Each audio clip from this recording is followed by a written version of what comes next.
सभी को प्यार भरा नमस्कार। कैसे हैं आप सब लोग? चले आइए हम आगे के अलंकारों के बारे में बात करते हैं। हमने अनुप्रास अलंकार पढ़ लिया, यमक अलंकार पढ़ा है अभी भी।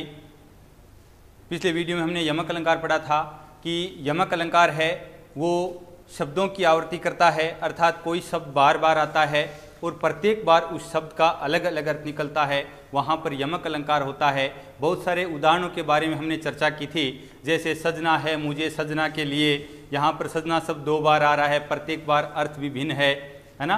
और सारंग ले सारंग उड़्यो सारंग पूग्यो आए, जे सारंग सारंग कहे तो मुख को सारंग जाए। यहाँ पर बहुत सारे सारंग शब्द की आवृत्ति हो रही है और प्रत्येक बार हमने पढ़ा था कि सारंग शब्द का अर्थ भी अलग अलग हो रहा था, जिसके कारण है ना वो अपना अलंकार कौन सा हो रहा था, यमक अलंकार हो रहा था। हमने ये भी पढ़ा था कि यमक अलंकार के भेद कितने होते हैं। यमक अलंकार के 2 भेद होते हैं, अभंग यमक और सभंग यमक। अब हम बात करेंगे आज के तीसरे अलंकार की। अपने पाठ्यक्रम में कितने अलंकार हैं? 8 अलंकार हैं। हमने क्या पढ़ा? हमने पढ़ा अनुप्रास अलंकार, यमक अलंकार, और आज पढ़ेंगे कौन सा अलंकार? श्लेष अलंकार। कौन सा? श्लेष अलंकार।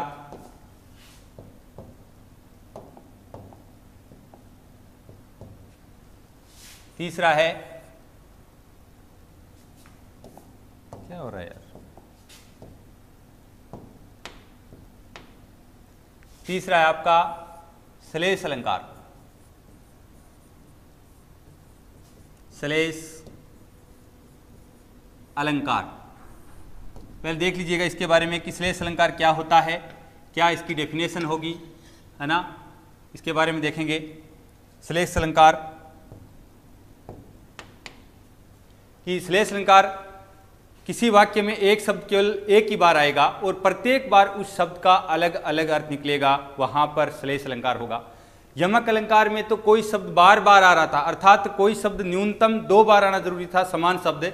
लेकिन इस श्लेष अलंकार में तो कोई शब्द केवल एक ही बार आएगा और प्रत्येक बार उस शब्द का अन्य शब्दों के संदर्भ में अलग अलग अर्थ निकलेगा, वहां पर कौन सा अलंकार होगा? श्लेष अलंकार होगा। और इसके भी 2 भेद होते हैं, अभंग श्लेष और सभंग श्लेष। आइए हम मिल करके इस श्लेष अलंकार को जानेंगे और इस प्रकार से जानेंगे कि श्लेष अलंकार से कोई भी उदाहरण हमसे पूछा जाए, परीक्षा में पूछा जाए या अन्य किसी के द्वारा पूछा जाए तो हमारा कोई गलत ना हो, इसलिए हम श्लेष अलंकार का विस्तृत अध्ययन करेंगे। देखिएगा परिभाषा की मैंने पहले बताया था कि दूसरी लाइन में लिखेंगे और शुरुआत कहाँ से करनी है परिभाषा की? जहाँ से।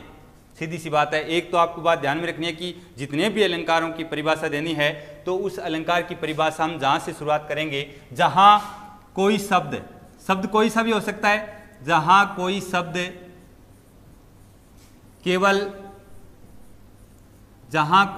केवल एक ही बार आए,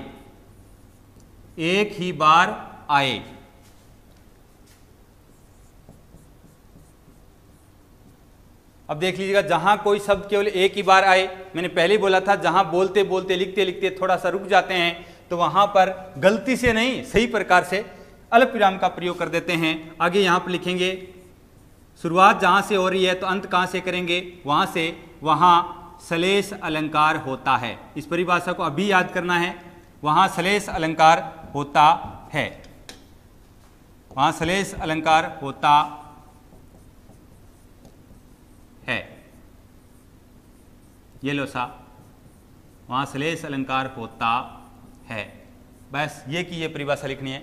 दूसरी बात ये परिभाषा ये होगी कि जहां कोई शब्द केवल एक ही बार आए वहां श्लेष अलंकार होता है। अब हम पढ़ेंगे कि इसके उदाहरण पढ़ने के लिए हमने पहले बोला था कि एक लाइन आपको खाली छोड़ना है और एक लाइन को खाली छोड़ करके अपने को क्या करना है? परिभाषा देनी है, उदाहरण देना है। ये दीजिए आपने उदाहरण, 1 नंबर डाला। दूसरा काम है डबल इंटेड कॉमास, बोले तो दूहरा चिन्ह लगाएंगे और हम उदाहरण देंगे। मोहब्बत बरसा देना तू सावन आया है। मोहब्बत, ये लो, मोहब्बत बरसा देना तू सावन आया है। इसमें क्या है? श्लेष है। सर घर वाले परेशान करेंगे, क्यों करेंगे? मोहब्बत बरसा देना तू सावन आया है, उनको कह दो ना श्लेष अलंकार है, आपको अपना गाना तैयार हो रहा है और इधर श्लेष अलंकार कंप्लीट हो रहा है, नंबर मिल रहे हैं। कोई भी उदाहरण पूछे तो आप श्लेष अलंकार की परिभाषा देने के बाद में यदि आपको उदाहरण पूछे तो ये बता देना मोहब्बत बरसा देना तू सावन आया है। मोहब्बत बरसा देना तू, शुद्ध लिखना, तू बड़ा लगेगा और तुम लिखेंगे तो तू छोटा हो जाएगा। तू सावन आया है, बेचारा क्या आया है? सावन आया है, इसलिए तू क्या बरसा दे, गेहूं नहीं बरसाना है, सावन आया है तू मोहब्बत बरसा दे, सावन आया है। डबल इंटेड कॉमा से क्या करेंगे? बंद करेंगे। मोहब्बत बरसा देना तू सावन आया है। डियर, यहां पर मोहब्बत शब्द में क्या है? श्लेष है। मोहब्बत शब्द इस वाक्य में एक ही बार आया है और हमने क्या पढ़ा है कि जहां कोई शब्द केवल एक ही बार आए, जहां वाक्य में कोई शब्द केवल एक ही बार आए और उस शब्द का अर्थ है वो अलग निकले तो वहां पर क्या होगा? श्लेष अलंकार होगा। तो मोहब्बत शब्द है, यहां पर एक है, इस शब्द का अर्थ एक तो निकल रहा है क्या? प्यार, और एक अर्थ निकल रहा है इसका क्या? वर्षा। शब्द एक ही है लेकिन अर्थ अलग अलग है, इसलिए यहां पर क्या होगा? नुकसान नहीं होगा, श्लेष अलंकार होगा कि मोहब्बत बरसा देना तू सावन आया है, कि सावन आ गया है अब तू प्यार कर। एक तो ये हो गया, अरे सावन आ गया है, हे बादल सावन आ गया है, आप क्या करिए? वर्षा करिए। आपको क्या मिला? मोहब्बत। क्या मिला? श्लेष अलंकार का बेहतरीन उदाहरण मिला। सर लिख दें क्या? बिल्कुल लिख दें। मोहब्बत बरसा देना तू सावन आया है, यहां पर मोहब्बत शब्द एक ही है और इसके दो अर्थ निकल रहे हैं, और दो अर्थ निकल रहे हैं, इसका मतलब हमारा कौन सा अलंकार पूरा हो रहा है? श्लेष अलंकार पूरा हो रहा है। नेक्स्ट उदाहरण की मैं बात करूं, प्रियतम। वाह, प्रियतम, एक सखी कह रही है बेचारी, हो सकता है इसकी पत्नी हो। प्रियतम बतला दो, मेरी तरफ देख बोला। प्रियतम, प्रियतम किसी और की तरफ देख रहा था, तो प्रियतमा कह रही है, एक सखी अपने प्रियतम से कह रही है कि हे प्रियतम बतला दो, बतला दो, जल्दी बता दो, मेरा लाल कहां है? ये लो, मेरा लाल कहां है। हम क्या पढ़ रहे हैं? हम श्लेष अलंकार के बेहतरीन से बेहतरीन उदाहरण पढ़ रहे हैं। लाल कहां है? ध्यान रखना, लिखने उदाहरण लिख रहा हूं, उदाहरण लिखने का तरीका भी बता रहा हूं। डबल इंटेड कॉमा से शुरू करेंगे और पूरा वाक्य हो गया, पूर्ण विराम लगाएंगे, डबल इंटेड कॉमा से क्या करेंगे? बंद करेंगे। अब अपने को क्या करना है? श्लेष अलंकार क्यों हुआ? प्रियतम, आप तो बस यदि ध्यान में नहीं आ रहा, मैं जितने अलंकार के उदाहरण पढ़ा रहा हूं वो उदाहरण याद कर लीजिएगा, बस सीधी सी बात है। श्लेष अलंकार यदि आएगा या तो आएगा, नहीं आएगा तो आपका गलत नहीं होगा, सीधी सी बात। सर आप कैसे कह सकते हैं? हाँ मैं ये कह सकता हूं, देख लीजिएगा। प्रियतम बतला दो मेरा लाल कहां है। यहां पर लाल शब्द में क्या है डियर? लाल शब्द में नुकसान नहीं है, लाल शब्द में क्या है? श्लेष है। एक सखी अपने प्रियतम से कह रही है कि प्रियतम बतला दो मेरा लाल कहां है। इस लाल का एक अर्थ निकल रहा है डियर, क्या? बेटा। एक अर्थ तो निकल रहा है बेटा, और दूसरा अर्थ क्या निकल रहा है? कृष्ण। श्री कृष्ण भगवान है ना, उसके बारे में कह रही है। एक पत्नी अपने पति को कह रही है कि प्रियतम जल्दी बतला दो मेरा बेटा कहां है, और दूसरी तरफ देखें, प्रियतम जल्दी बतला दो मेरा कृष्ण भगवान कहां है। बस दो अर्थ निकल रहे हैं, शब्द एक ही है लेकिन अर्थ कितने निकल रहे हैं? दो। इसलिए हम कह सकते हैं यहां पर कौन सा अलंकार होगा? श्लेष अलंकार होगा। समझ गया क्या? नेक्स्ट उदाहरण, नहीं समझे तो और देख लीजिएगा, खूब है, अपने पास भंडार है। तीसरा उदाहरण हम बात करें, तीसरा उदाहरण हम बात करें कि नवजीवन दो, नवजीवन दो घनश्याम हमें, नवजीवन दो घनश्याम हमें। ये लो साथ, उदाहरण छोटे छोटे हैं, बड़े नहीं हैं। बड़ा होगा वो अच्छा होगा, कोई दिक्कत नहीं है, डरना नहीं है बड़े से, आपसे बड़ा कोई नहीं हो सकता। नवजीवन दो घनश्याम हमें, यहां पर माय डियर इस घनश्याम शब्द में क्या है? घनश्याम शब्द में क्या है? श्लेष अलंकार है। क्यों है देख लीजिएगा, घनश्याम, घनश्याम शब्द में श्लेष अलंकार क्यों है? देख लीजिएगा, इस घनश्याम का एक अर्थ तो निकल रहा है, मैं दोबारा लिख देता हूं आपका, घनश्याम, घनश्याम। अब देखिएगा घनश्याम शब्द में श्लेष अलंकार क्यों है कि एक घनश्याम का अर्थ तो निकल रहा है कृष्ण, और इसी का एक अर्थ निकल रहा है बादल।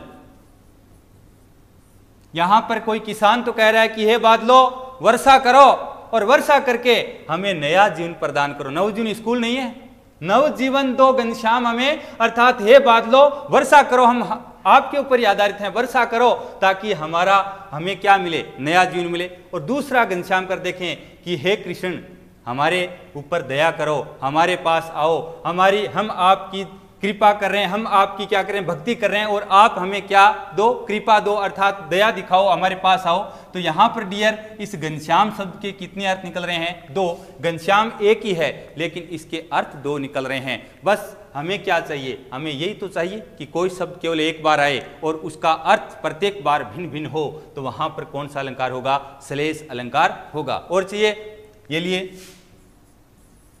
नेक्स्ट उदाहरण की बात करूं, एक महिला है,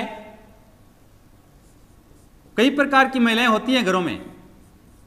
एक महिला होती है जिसके घर पर कोई भिखारी आता है, तो एक महिला तो ऐसी होती है कि भिखारी को देख करके दरवाजा खोल लेती है, झट से उसके पास जो कुछ भी होता है उस भिखारी को दे देती है। और एक महिला ऐसी होती है कि भिखारी को देखते ही, जितने बार भिखारी खूब पड़े देश में, जितने बार भिखारी आते हैं उस भिखारी को देखती अपने दरवाजे को बंद कर देती है। तो उसी में क्या है? श्लेष अलंकार। देखें कैसे, मंगत को देखी, मंगत को देखी। सर आपने देखी गलत लिख दिया, नहीं, आपको अपनी कारागरी नहीं लिखनी है, देखी शुद्ध है। इस दोहे के अनुसार आपको देखी ऐसे ही लिखना है। मंगत को देखी, आप तो ये देख लेना कि मैं यदि गलत भी लिख रहा हूं तो वो गलत माने कर लेना, लेकिन ऐसा होगा ही नहीं, संभव ही नहीं है। मात्रा तक किसी अनुसार की भी आपको गलती नहीं मिलेगी। हो सकती है मंगत को देखी पट देत बार बार है, मंगत को देखी पट देत बार बार है। सर बार बार, दो बार आगा, 4 बार आओ, क्या दिक्कत है? सर हम क्या लाटा अनुप्रास कर देंगे क्या? नहीं, अनुप्रास अलंकार तो गंडक जैसा फिटा अलंकार है। अनुप्रास अलंकार अपने पाठ्यक्रम में जो 8 अलंकार है, उन 8 अलंकारों में सबसे कम वरीयता यदि देनी है तो अनुप्रास अलंकार को देनी है। ध्यान रखें डियर, 8 अलंकारों में यदि कोई 7 अलंकार नहीं हो रहा है, इसका मतलब हमारा अनुप्रास अलंकार होगा। अनुप्रास अलंकार हर जगह आएगा, जहां यमक होगा वहां अनुप्रास आ सकता है, जहां श्लेष होगा वहां पर अनुप्रास आ सकता है, जहां विरोधाभास अलंकार पढ़ाऊंगा वहां पर भी अनुप्रास अलंकार होगा। आप अनुप्रास अलंकार भूल करके मत कर दीजिएगा। आपको अनुप्रास अलंकार तब देना है जब 7 अलंकार नहीं हो रहे हों, अर्थात यमक, श्लेष, विरोधाभास, अन्य कोई अलंकार उस पंक्ति में नहीं है, तो आप उसकी जगह अनुप्रास अलंकार का जवाब दे सकते हो, अन्यथा नहीं। आप देखो सर बार बार आ गया और बार बार का अर्थ भी भिन्न नहीं हो रहा, आपने बताया था यहां पर लाटानुप्रास कर दूं क्या? नहीं करना है। इससे पहले एक बेहतरीन और है, बाप बेटे 2 खड़े हैं तो पहले वरीयता बाप को देनी पड़ती है, और बाप नहीं है तो बेटा तो आएगा ही। माय डियर, इस बार बार में मैं मानता हूं अनुप्रास कौन सा, लाटानुप्रास है, लेकिन इससे पहले इससे बड़ा कौन बैठा है? श्लेष अलंकार है, वो अपने को करना है। मंगत को देखी पट देत बार बार है। इसको मिटा देता हूं वरना कई साथ लिख लेंगे, कई प्रकार की खोपड़ियां हैं आपके पास तो, है ना। तो मंगत को देखी पट देत बार बार है, इसको क्या करना है? देखिएगा इसमें पट शब्द में क्या है? श्लेष अलंकार है। क्यों? मंगत, मंगत का मतलब होता है भिखारी, देखिए नहीं देखना। पट में एक पटकार तो क्या निकल रहा है? वस्त्र, और एक पटकार क्या निकल रहा है? दरवाजा। क्या निकल रहा है? दरवाजा। पट शब्द एक ही है। हमने परिभाषा क्या पढ़ी थी कि श्लेष अलंकार वहां होता है जहां कोई शब्द केवल एक ही बार है, एक बार आ रहा है, और उस शब्द का प्रत्येक बार अलग अलग अर्थ निकल रहा है, वहां पर क्या होगा? श्लेष अलंकार होगा। देखिए मंगत यानी भिखारी, देखिए देखना, पट यानी वस्त्र या दरवाजा, देत यानी देती है, बार बार यानी बार बार, यानी एक महिला है एक भिखारी को देख करके बार बार वस्त्र देती है। अब दूसरे इस दरवाजे के संदर्भ में बोलें कि एक भिखारी है, एक महिला है, वो भिखारी को देख करके बार बार बंद कर देती है क्या? दरवाजा। एक महिला तो बार बार बंद करने में लगी हुई है और एक महिला बार बार उस भिखारी को देने में लगी हुई है। यहां पर पट शब्द एक बार आया था लेकिन 2 बार अर्थ निकल रहे हैं। हम कह सकते हैं कि हमारा कौन सा अलंकार होगा? श्लेष अलंकार होगा। आ गया क्या समझ में? नेक्स्ट उदाहरण की बात करें, एक जो आपने अलंकार बहुत दिनों से याद कर रखा है और हमेशा आपके गुरुजन भी वही पढ़ाते हैं, वो भी मैं बता दूं, वरना तो लोग कहेंगे कि वो अलंकार तो रह गया, वो उदाहरण तो रह गया। उस उदाहरण का नाम है पानी गए न उबरे। वाह, पानी गए न उबरे, कई विद्यार्थी ऐसे हैं जिनको उदाहरण याद है लेकिन लिखना नहीं आता। धोखा तो उसके लिए सबसे बड़ा है कि उदाहरण उसको याद है लेकिन लिखना नहीं आता, ये सबसे बड़ा धोखा है। और हिंदी सबसे बड़ा धोखा उनको देती है, याद है फिर भी नंबर काटे जाते हैं। हमें कटवाना नहीं है, हमें बढ़वाना है, और बढ़वाने के लिए हमें याद भी करना पड़ेगा, समझना भी पड़ेगा और शुद्ध लिखना भी पड़ेगा। और शुद्ध तभी लिखेंगे जब हम शुद्ध बोलेंगे। तो पानी गए ने उबरे, पानी गए ने उबरे मोती मानस। सर हम भी क्या मानस है? क्या मानस है? यदि आपके कर्म मानस जैसे है तो मानस है। मानस चून, चुन मत कर देना। यदि चू छोटा लिख दिया तो अगले वाला तैयार बैठा है पेन लेके, चू बड़ा लिखना है। हर जगह चू बड़ा नहीं आता, हर जगह चू छोटा नहीं आता, उच्चारण के हिसाब से देखा जाएगा। अब देख लीजिएगा, चून है, चून बोलेंगे तो अच्छा लगेगा, चुन बोलेंगे तो एक डब्बा सा लग रहा है। तो पानी गए न उबरे मोती मानस चून, यहां पर पानी शब्द में क्या है? सलेस है। क्यों? इस पानी का अर्थ मोती के संदर्भ में देखेंगे तो क्या अर्थ निकलेगा? चमक अर्थ निकलेगा। मोती का पानी से हम संबंध करवाएंगे तो यहां पर अर्थ क्या निकलेगा? चमक का। और इस पानी का मानस के संदर्भ में अर्थ देंगे तो इसका अर्थ आएगा इज्जत का। क्या? इज्जत का। और इस पानी का अर्थ किससे लेंगे? चून से, तो किसका अर्थ होगा? पानी का ही होगा। जो चून खाते हैं ना आप, पूरे दिन खाते रहते हैं, उसमें भी क्या काम आता है? पानी। तो यहां पर पानी शब्द में श्लेष है, पानी एक ही बार आया है, लेकिन इस पानी का मोती के संदर्भ में चमक अर्थ निकल रहा है, मानस के संदर्भ में इज्जत अर्थ निकल रहा है, और चून के संदर्भ में पानी अर्थ निकल रहा है। 3 बार शब्द एक है लेकिन अर्थ अनेक है, जिसके कारण हम कह सकते हैं कि हमारा श्लेष अलंकार यहां पर हुआ है। अब नेक्स्ट हम बात करेंगे श्लेष अलंकार के भेद। मैंने पहले ही बोला था कि भेद हो, चाहे प्रकार हो, चाहे क्या हो, रूप हो, बात क्या करनी है? एक ही करनी है ना? प्रकार हो चाहे रूप, ये तीनों एक ही बात है। आपको कोई पूछ ले गलती से कि श्लेष अलंकार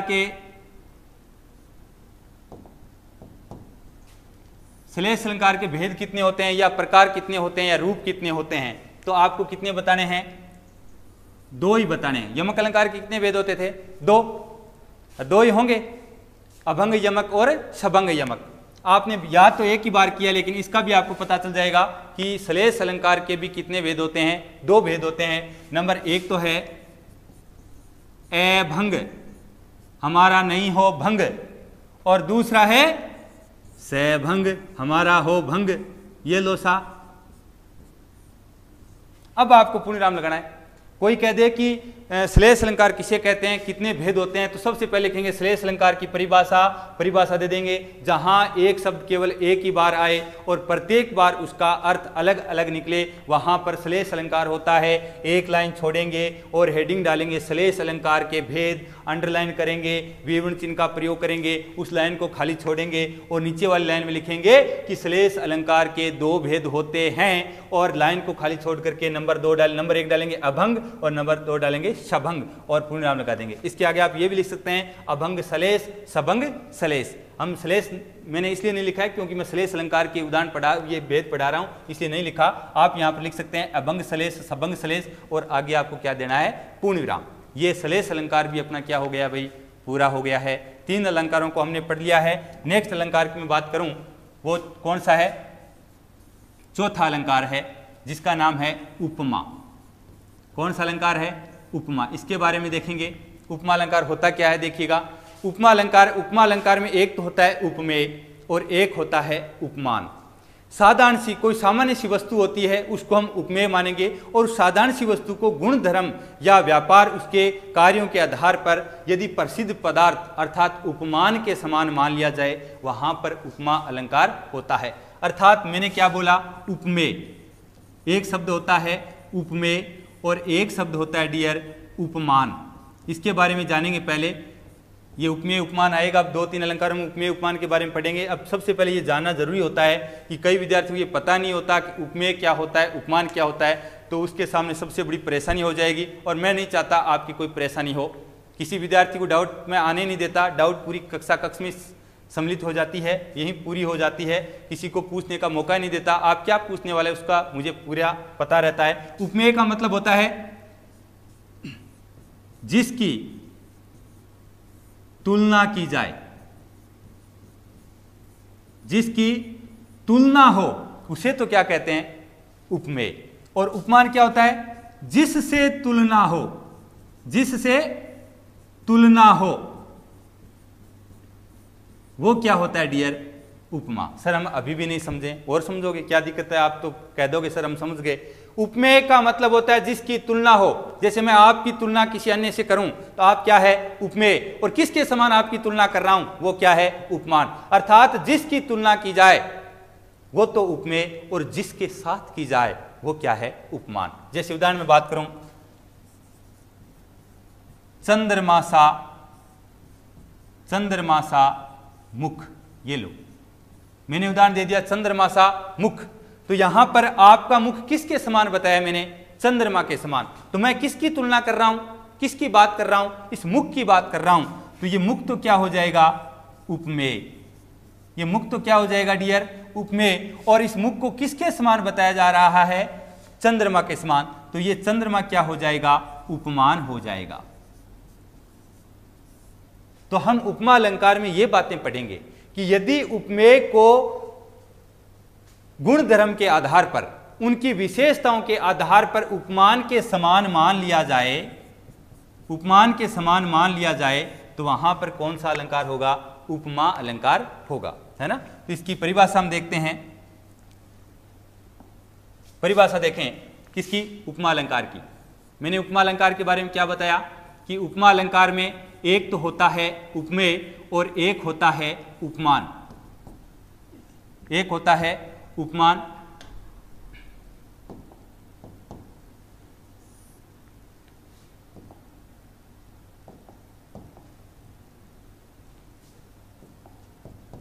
देखिए उपमा अलंकार में परिभाषा में यहां पर लिख दूं कि जहां, परिभाषा की शुरुआत कहां से करनी है, जहां, जहां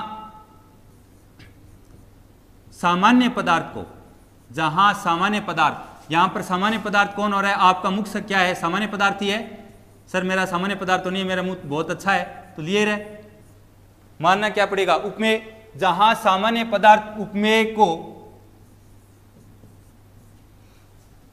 गुण धर्म के आधार पर, आपकी विशेषता है गुण धर्म के आधार पर, के आधार पर किसी प्रसिद्ध पदार्थ, किसी प्रसिद्ध पदार्थ, और प्रसिद्ध पदार्थ कौन हो गया, चंद्रमा क्या है, प्रसिद्ध पदार्थ है। किसी प्रसिद्ध पदार्थ उपमान के समान मान लिया जाए, मान लिया जाए, वहां, वहां उपमा अलंकार होता है, वहां उपमा अलंकार होता है। इस परिभाषा को अभी याद करना है। मैंने क्या बताया, है पर अनुस्वार नहीं आएगा,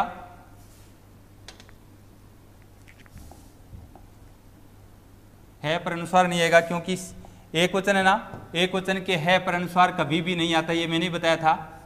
अब देख लीजिएगा परिभाषा क्या है, जहां एक लाइन खाली छोड़नी है और परिभाषा लिखेंगे दूसरी लाइन में नीचे से कि जहां सामान्य पदार्थ क्या है, उपमेय को गुण धर्म के आधार पर किसी प्रसिद्ध पदार्थ उपमान के समान मान लिया जाए। किसके समान मान लिया जाए, उपमान के समान। यहां पर ये उपमान है, उपमान, उपमान के समान मान लिया जाए, वहां उपमा अलंकार होता है। अर्थात उपमेय में जो विशेषता है और वो विशेषता यदि उपमान के समान है तो उसके समान उसको मान लिया जाएगा, वहां पर क्या होगा, उपमा अलंकार। अब यदि फिर भी समझ में नहीं आए तो आपको ये ध्यान में रखना, इसकी मैं पहचान बता दूं ताकि दुनिया का कोई सा भी व्यक्ति यदि आपको इसका उदाहरण पूछ ले तो आप आसानी से बता सकते हैं कि यहाँ पर उपमा अलंकार होगा। इसकी पहचान डियर ध्यान में रखें। उदाहरण से पहले मैं आपको पहचान बताऊंगा कि इसकी पहचान क्या है।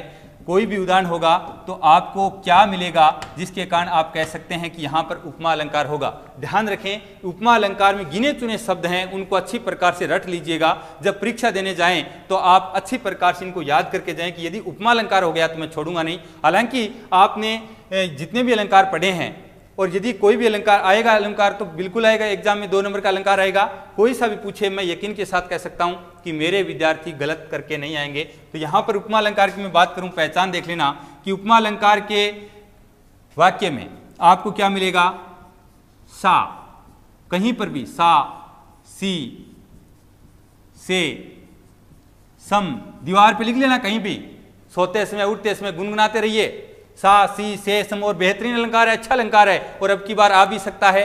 तो सा, सी, से, सम, समान, सरिस, सरस को ना सरस का दूध लाते हैं हम, लाते रहे, लेकिन अपने क्या करना है यहां पर, सरिस, संदृश, तरह है,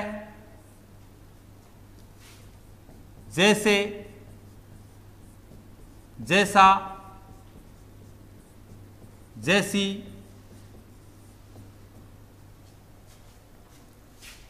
इव, तुल्य, तुल्य इत्यादि शब्द आपको देखने को जरूर मिलेंगे। कहां मिलेंगे, परीक्षा में, जहां कहीं भी यदि कोई उदाहरण देकर के आपको ये पूछ ले कि कोई उदाहरण दे दिया, उदाहरण देकर के आपको पूछ ले कि इसमें कौन सा अलंकार है, तो आप पहचान कर लेना कि मेरे को यदि जिस पंक्ति के बारे में अलंकार पूछा जा रहा है उस पंक्ति में इनमें से कोई शब्द तो नहीं है, इनमें से कोई एक शब्द आ गया तो मान लीजिए वहां पर क्या होगा, उपमा अलंकार होगा। ध्यान थोड़ा सा ये भी रख लेना, इन सभी का अर्थ क्या निकलना चाहिए, समान निकलना चाहिए। तो ऐसे में आपका कौन सा अलंकार होगा, उपमा अलंकार होगा। क्या देखना है कि सा, सी, से, सम, समान, सरिस, संदृश, तरह, जैसा, जैसी, जैसे, इव, तुल्य, तुल इत्यादि शब्द जहां कहीं भी देखने को मिले वहां पर बिना सोचे समझे आप उसका क्या नाम लिख देना, उपमा अलंकार लिख देना। परिभाषा आपके सामने है, पहचान आपके सामने है, उदाहरण मैं लिखा रहा हूं, फिर आपको क्या चाहिए भाई, देखना है ध्यान से। हम उदाहरण की बात करेंगे उपमा अलंकार के। अब देख लीजिए, आप ही बता दो कि उदाहरण क्यों है, ये उपमा अलंकार का उदाहरण क्यों है, आप ही बता दोगे, क्योंकि परिभाषा आपके पास है, उस पर हम खरे उतरेंगे।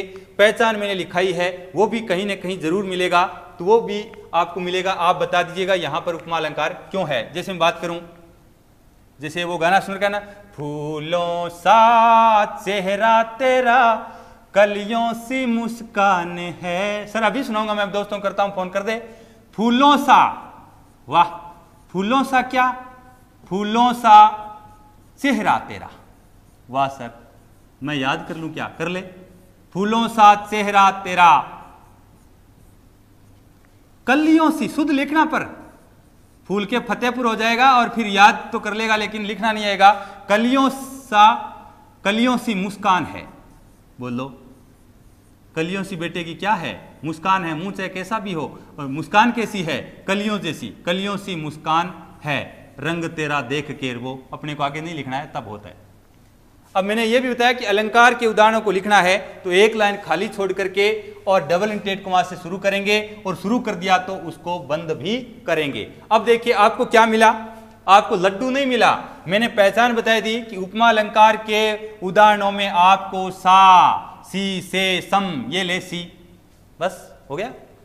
अर्थ का क्या लेना देना, आपको ये तो पूछेगा नहीं कि इसका अर्थ बताइए क्यों हुआ, बस आपको ये पूछा जाएगा, 2 तरीके से प्रश्न पूछा जाएगा परीक्षा में कि उपमा अलंकार किसे कहते हैं, उदाहरण दीजिए। 1 नंबर परिभाषा का मिलेगा और 1 नंबर उदाहरण का मिलेगा, ये दोनों आपके पास है। यदि आपको उदाहरण देकर के परिभाषा पूछे तो भी बात एक ही है, उदाहरण दे दिया, मान लो ये कि फूलों सा चेहरा तेरा कलियों सी मुस्कान है, इस पंक्ति में कौन सा अलंकार है या इस दोहे में कौन सा अलंकार है, उसका नामोल्लेख करते हुए उसकी परिभाषा दीजिए। तो मैं बताऊंगा लिखने का तरीका कि फूलों सा चेहरा तेरा कलियों सी मुस्कान है, इंटेड कॉमा बंद, इस पंक्ति में उपमा अलंकार है, उपमा अलंकार को इंटेड कॉमा में बंद करेंगे, अंडरलाइन करेंगे और एक लाइन खाली छोड़ करके क्या दे देंगे, परिभाषा। हालांकि मैं अलंकार जैसे पूरा हो जाता है, 8 अलंकार पूरे हो जाएंगे तो एग्जाम में किस प्रकार से प्रश्न पूछे जाएंगे और आपको उत्तर किस प्रकार से देना है उसकी चर्चा हम एक वीडियो में अलग से कर लेंगे, लेकिन फिर भी मैं आपको साथ साथ बताते जा रहा हूं। अब आपको दिक्कत नहीं होनी चाहिए कि इसमें उपमा अलंकार क्यों है, क्योंकि ये पहचान आपके सामने पड़ी है और खूबसूरत गाना है। आप किसी को, अपने दोस्त को फोन करके बता सकते हैं कि भाई फूलों सा चेहरा तेरा और कलियों सी मुस्कान तेरी, है ना। तो भले ही उसका चेहरा ऐसा ना हो, उसकी मुस्कान ना हो, लेकिन आपका तो काम हो ही रहा है। दूसरा उदाहरण हम बात करें, चांद जैसे मुखड़े पे, लो चांद जैसे मुखड़े पे बिंदिया सितारा, चांद जैसे मुखड़े पे। सर याद कर लूं क्या? कर ले। चांद जैसे मुखड़े पे बिंदिया सितारा, ये ले शुद्ध लिखना पर बिंदिया सितारा, ये कर दिया मैंने बंद। चांद जैसे मुखड़े पे बिंदिया सितारा, क्या दिखता रही है आपको? क्या मिला? उपमा अलंकार क्यों है? मैंने पहचान पहले ही बता दी है। आपको क्या मिल रहा है? जैसे। अलंकार कौन सा हो गया? उपमा। परिभाषा पूछे तो बता दी, उदाहरण पूछे तो ये पढ़ा। कोई सा भी एक अच्छा लगे उदाहरण देख लीजिएगा, लेकिन समझना है, इसलिए मैं बेहतरीन से बेहतरीन आपको अलग अलग प्रकार के उदाहरण बता रहा हूं। तो चांद जैसे मुखड़े पर बिंदिया सितारा, यहां पर जैसे मिल गया, नहीं चांद जैसे मुखड़ा है ना, उसके ऊपर किसी का मुखड़ा है, वो चांद जैसा है, सोना है, सुंदर है, और उसके ऊपर उन्होंने बिंदिया लगा रखी है जो सितारे अर्थात तारे की भांति टिमटिमा रहा है। तीसरा उदाहरण हम बात करें, चंद्रमा सा, चंद्रमा सा कांतिमय, चंद्रमा सा कांतिमय मुख रूप दर्शन है तुम्हारा। ये लो, चंद्रमा सा कांति में मुख रूप दर्शन है तुम्हारा। आपको क्या मिला? पहचान देखनी सबसे पहले, जहां तक हो सके आप पहचान से काम निकाल लीजिएगा। और यदि अर्थ भी देखना चाहो तो कोई बुराई बात नहीं है।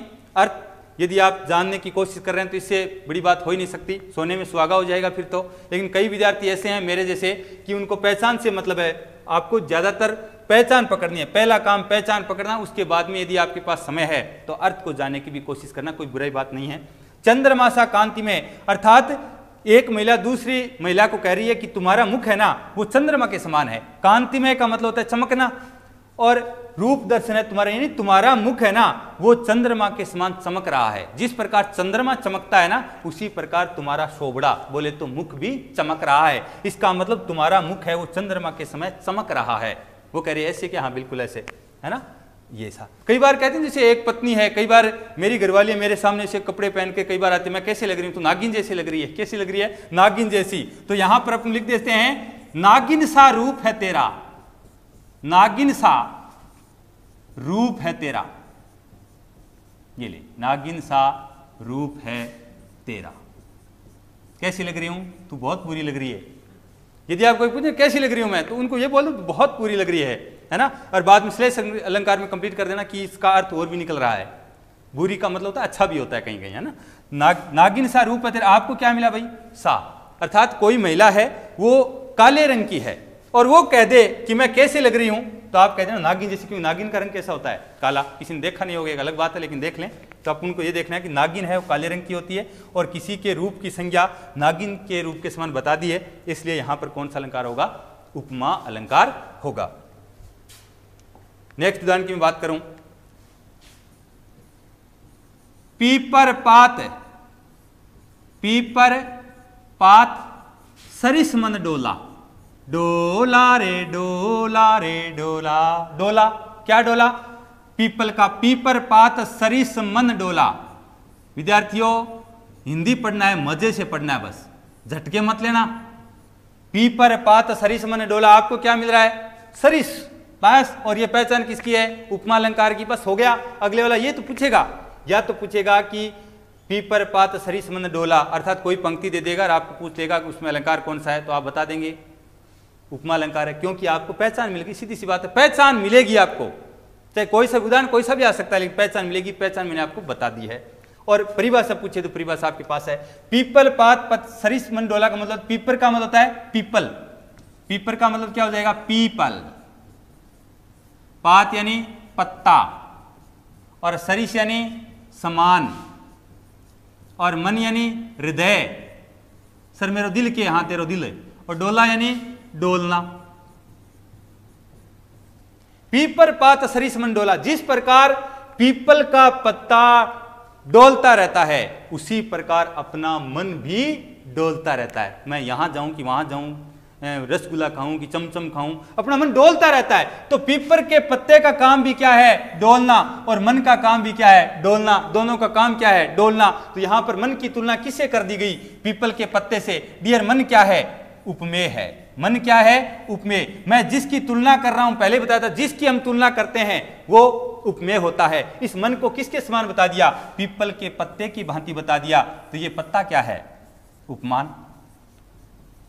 जिस प्रकार पीपल का पत्ता डोलता है उसी प्रकार अपना मन भी डोलता है। दोनों का काम डोलना है, इसलिए पीपल पात सरिस मन डोला, अर्थात मन है वो पीपल के पत्ते की भांति डोलता है। इस मन को गुण धर्म के आधार पर पीपल के पत्ते के समान मान लिया, जिसके कारण हमारा यहां पर कौन सा अलंकार हो गया डियर? उपमा अलंकार हो गया। और ये उपमा अलंकार अपना क्या हो गया? कंप्लीट। अब हम बात करेंगे उपमा अलंकार के भेदों के बारे में। भेद पूछे, प्रकार पूछे, चाहे आपको रूप पूछे, डगमगाना नहीं है। आप ही किसी को डगमगाना, आपको कोई नहीं डगमगाए, ये मैं कह सकता हूं। अलंकार के बारे में आपको कोई भी ताकत पूछे तो उनको ये कह देना कि मैं इसका उत्तर दे सकता हूं। इतना कॉन्फिडेंस, आत्मविश्वास आपको आना चाहिए, क्योंकि किसी ने ठीक है ना, आत्मविश्वास, खुद का आत्मविश्वास इज वेरी गुड विश्वास इन इंडिया। सीधी सी बात है, मिले जुले शब्द हैं, है ना। तो भेद पूछे तो उपमा अलंकार के भेद कितने होते हैं डियर? 2। नंबर 1 पूर्णोपमा। सर हमारे घर पर एक पूर्ण आराम है, वो अलग आइटम है भाई। पूर्णोपमा शुद्ध लिखना पर। और दूसरा है लुप्तोपमा। लुप्तोपमा और आगे क्या डाल देना? पूर्णविराम। अर्थात उपमा अलंकार के 2 भेद होते हैं। नंबर 1 पूर्णोपमा और दूसरा है लुप्तोपमा। ये अपना उपमा अलंकार भी क्या हो गया? पूरा हो गया। एक बार फिर से देखें, पीछे से हमने क्या पढ़ा था? उपमा अलंकार। उपमा अलंकार मैंने पहले बताया था कि उपमा अलंकार में 2 शब्द होते हैं, उपमेय और उपमान। उपमेय तो वो होता है जिसकी तुलना की जाए, और उपमान होता है जिससे तुलना की जाए। जैसे उदाहरण भी दिया था कि चंद्रमा सा मुख, यहां पर हम किसकी तुलना कर रहे हैं? मुख की। तो यहां पर उपमेय हो जाएगा। और हम इस मुख को किसके समान बता रहे हैं? चंद्रमा के समान। तो यहां पर अपना क्या क्या हो जाएगा? ये उपमान हो जाएगा, है ना।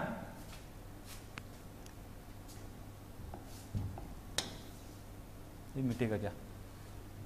नेक्स्ट हम बात करें उपमा अलंकार की परिभाषा की, जहां सामान्य पदार्थ उपमेय को गुण धर्म के आधार पर किसी प्रसिद्ध पदार्थ उपमान के समान मान लिया जाए तो वहां पर उपमा अलंकार होता है। और पहचान भी देखिएगी कि उपमा अलंकार की पहचान है सा, सी, से, सम, समान, सरिस, संदृश, तरह, जैसे, जैसा, जैसी, इव, तुल्य, तुल इत्यादि। अर्थात उपमा अलंकार में इनमें से कोई एक शब्द आपको देखने को मिले तो बता देना यहाँ पर कौन सा अलंकार होगा? उपमा अलंकार। ये आपकी क्या हैं? उदाहरण है, फूलों सा चेहरा तेरा, कलियों सी मुस्कान है, यहाँ पर सा सी मिल रहा है। चांद जैसे मुखड़े पर बिंदिया सितारा, यहाँ पर जैसा मिल रहा है। चंद्रमा सा कांति में मुख रूप दर्शन है तुम्हारा, यहाँ पर सा मिल रहा है, जो उपमा अलंकार की पहचान है। नागिन सा रूप है तेरा, यहाँ पर क्या मिल रहा है डियर? सा। तो यहाँ पर कौन सा अलंकार है? उपमा अलंकार है। नेक्स्ट हम बात करते हैं, ये पढ़ा था पीपर पात सरिस मंडोला, यहाँ पर आपको क्या मिल रहा है? सरिस, जिसके कारण हम कह सकते हैं कि हमारा कौन सा अलंकार होगा? उपमा अलंकार। हमारे 3 अलंकार पूरे हो गए, 4 अलंकार पूरे हो गए। अनुप्रास अलंकार, रूपक अलंकार, और रूपक अलंकार नहीं हुआ है, अनुप्रास अलंकार, यमक अलंकार, श्लेष अलंकार और उपमा अलंकार। और आगे की क्लास में हम पढ़ेंगे रूपक अलंकार। धन्यवाद।